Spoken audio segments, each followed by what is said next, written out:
রাত ঠিক 12টা। শহরের শেষ ট্রেনটি থামল পরিত্যক্ত স্টেশন শেওড়াপাড়ায়।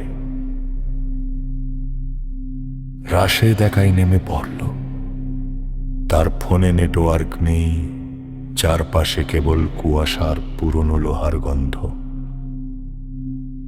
সে ঘুরে তাকাতেই দেখল ট্রেনটি নেই, যেন কখনো ছিলই না।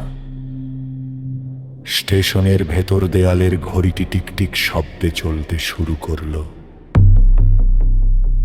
রাশেদ লক্ষ্য করল তার পায়ের শব্দের সাথে আরেকটি শব্দ মিলছে, 1 সেকেন্ড দেরিতে।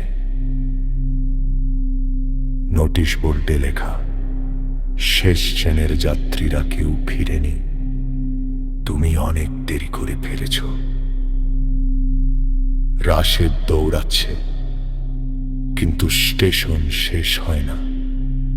তার নিজের প্রতিবিম্ব আয়নায় হাসছে, চোখ দুটো মিলিয়ে যাচ্ছে অন্ধকারে।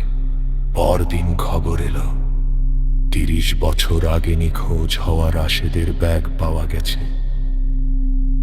আর সেই পুরনো ঘড়িটি আজও ঠিক রাত 12টায় থেমে যায়।